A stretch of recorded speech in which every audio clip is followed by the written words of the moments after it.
बार मित्रता हासिल कर लो, दोस्त बन जाओ प्यारे। दोस्त बन जाओगे तो मित्र हो करके प्रेम से आप जियोगे, हंसी खुशी रहोगे, कोई घबराने की आवश्यकता नहीं होगी। सेना पर इतना धन खर्च करने की आवश्यकता नहीं होगी। लेकिन समझ में नहीं आई है, नहीं आई है। इधर दोस्ती का हाथ बढ़ता है चीन के साथ, उधर दोस्ती का हाथ बढ़ता है पाकिस्तान के साथ, लेकिन आतंकवाद अभी कम न करके अपनी घुड़चाल में, छलदम में, अपनी चालाकी में, जैसे महिषासुर खुर से, सींग से जमीन को उछाल रहा था, ऐसे ऐसे अपने अपने कर्मों से दिखाते कि हम तुम्हारे दुश्मन हैं। लेकिन अभी दोस्ती का हाथ आगे बढ़ा हुआ है प्यारे, समझ जाओ। लेकिन नहीं समझ पाओगे तो वही हाल होगा जो आगे शंभू का होने जा रहा है। दोस्ती कर कैसे लें, हम तो दुश्मन हैं। कैसे कैसे कि पाकिस्तान लिया लड़के और पाकिस्तान लिया लड़के और हिंदुस्तान लेंगे घुस के। ये नीयत, ये बदनीयत की चाल भारत में लेकर के जब ये नीयत रखते हैं तो प्यारे, उनके लिए भगवती चंडिका को याद करो। अभी क्या कर दिया कश्मीर में, चंडिका को याद करो। क्या कर दिया कश्मीर में, तहस नहस कर दिया। आज वही शंभू और शंभू की हालत हो रही है। शंभू की हालत कैसी हो गई सज्जनों, आज शंभू घबरा गया, पर नहीं लड़ूंगा, मुझे याद कौन करेगा।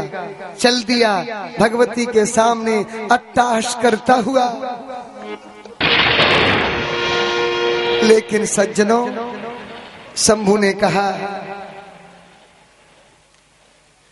किस कालो अप्यन्यथा कर्तम भावितो ने सथे कुचिता न वर्षती च परजन्या श्रावणे मासी सर्वथा कि कदाचिन निर्मार्ग शीर्षेवा पौषे मागे फाल्गुने अकाले वर्ष ईवाशु तस्मान मुख्यो न चास्त्यम।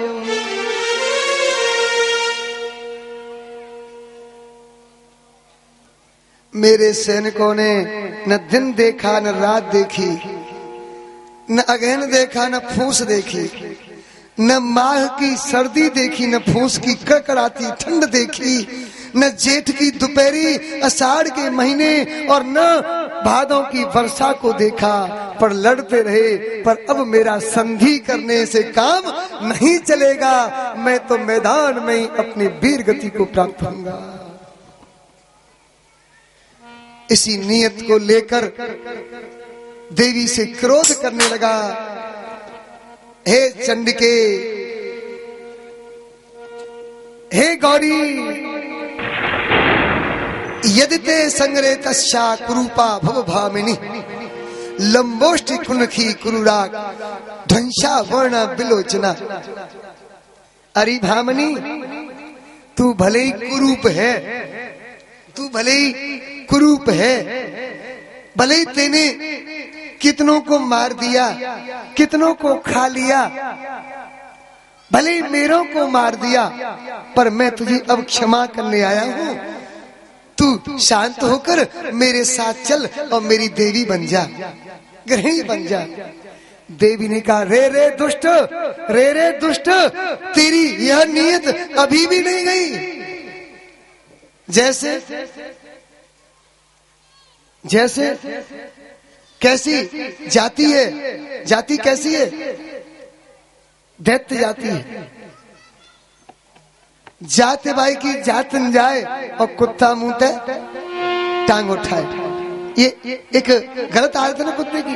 कितना ही प्रेम से उसे समझाओ, कितना ही खिलाओ पिलाओ, शिक्षा दो, लेकिन देवी देवताओं को भी छोड़ता नहीं है। कहीं खाली मिलेगा तो बस अपनी बुरी नीयत को वहीं पर भी दिखा देता है। वहीं से खा रहा है, वहीं से पी रहा है, वहीं जी रहा है, लेकिन उसी के ऊपर अपनी बुरी आदत को दिखा रहा है। ये जात वाले की जात नहीं जाती है, यह दैत्य कुल की जाति है प्यारे। ये दैत्य कुल अपनी नीयत को नहीं छोड़ सकता। माँ भगवती के ऊपर भी वही दिखा रहा है, वही पाकिस्तान करता है और वही मुसलमान करता है। जो नीयत को पाकिस्तान के साथ जोड़ देता है वो हिंदुस्तान की नहीं बजा सकता है। लेकिन हाँ, जो रहीम रह करके जी सकता है, रहीम रह करके जी सकता है, वो हिंदुस्तान में कह सकता है। क्या कह सकता है?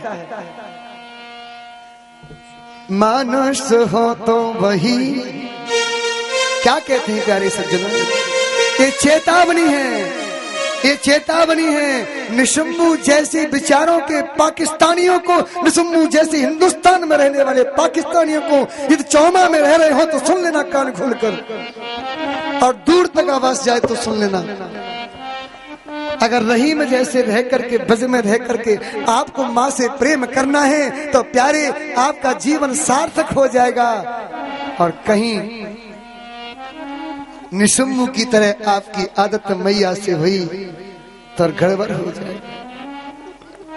रहीम ने कहा था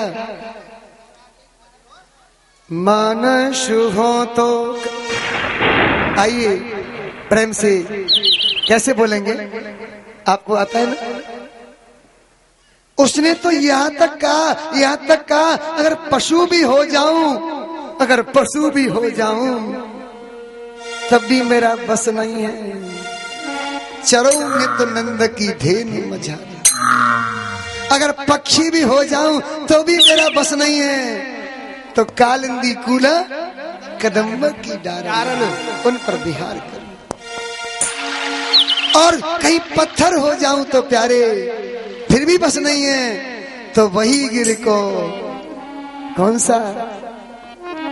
पर गिरिराज महाराज मर गए राम। लगता है कि समय हो गया है तो जान निकल गई रे।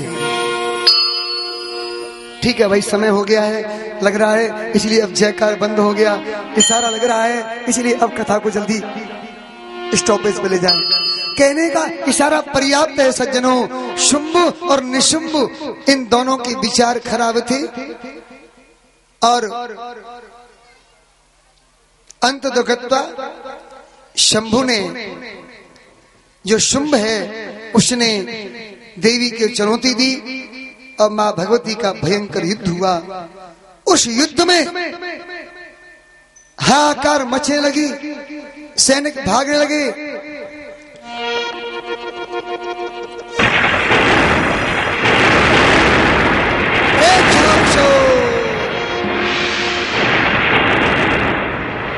प्रेक्षिका हम मूढ़ गुरु काल के आमृतम चामुंडिया व कुर्वेत तब योग्य।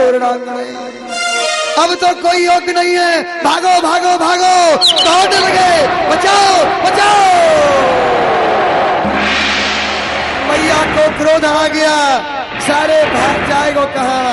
एकदम लिया जोर से खड़ग त्रिशूल एक साथ प्रहार किया, मौत के घाट में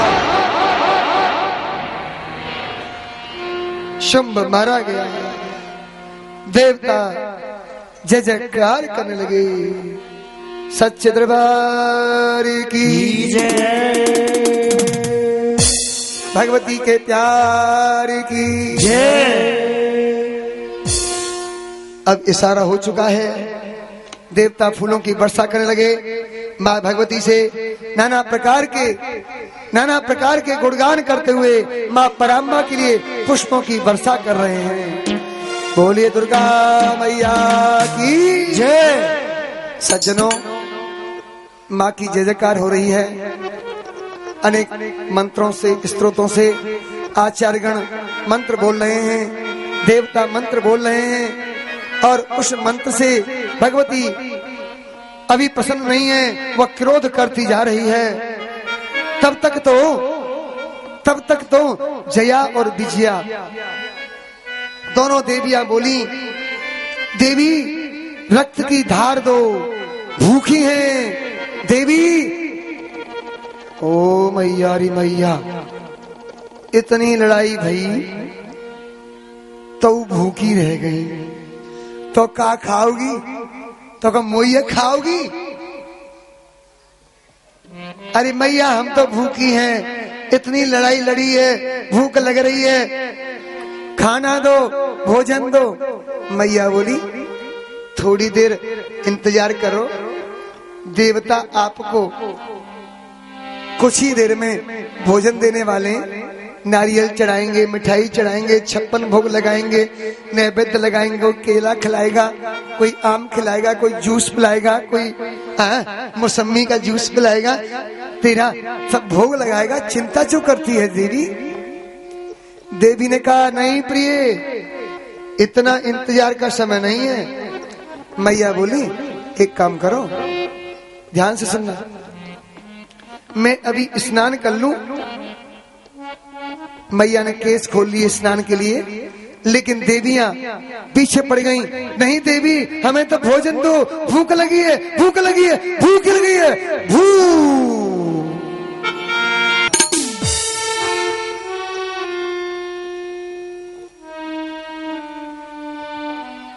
तीन रक्त की धार निकली, रक्त की 3 धार निकलने लगी। एक सिर को भगवती ने जो अपने मुख को काटा है, अपने हाथ में ले लिया, 3 धारों से एक धार अपने मुख में आने लगी, और 2 धारों के लिए जया बिया से कहा कि जया बजिया मुंह खोल लो और अपनी भूख मिटा लो। जैसे आप देख रहे हैं 10 महाविद्या में माँ भगवती परम्बा की शरीर से 3 धार निकल रही हैं।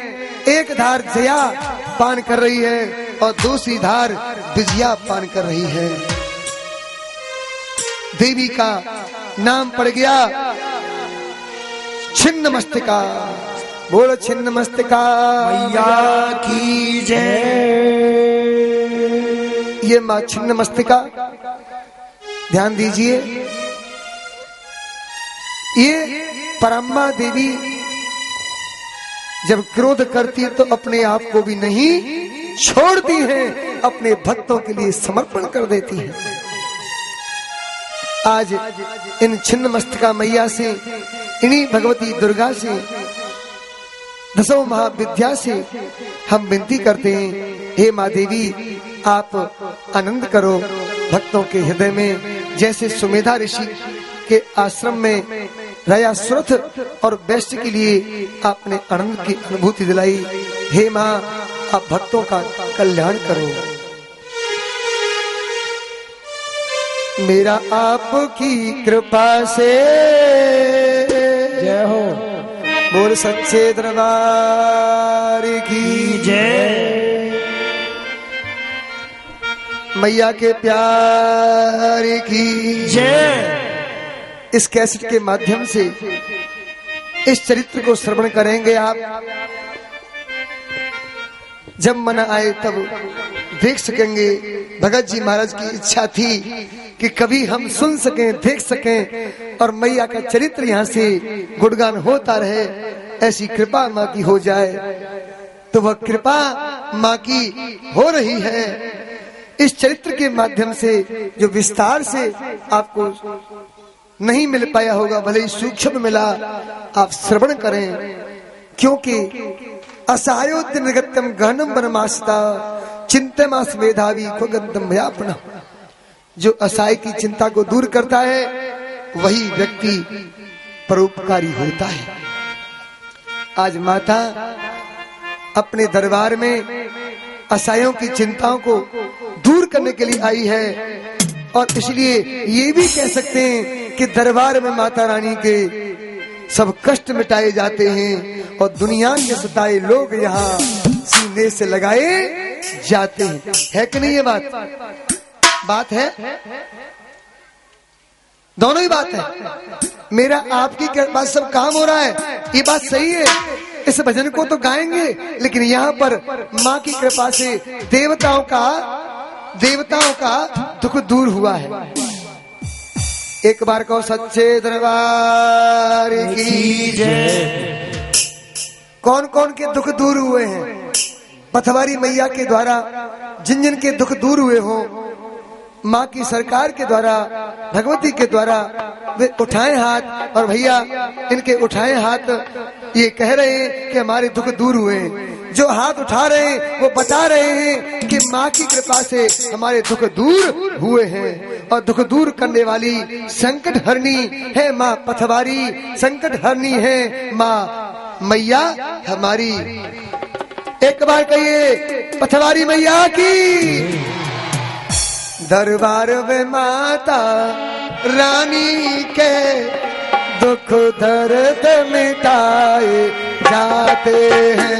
दरबार में शेरा माली के दुख दर्द मिटाए जाते हैं।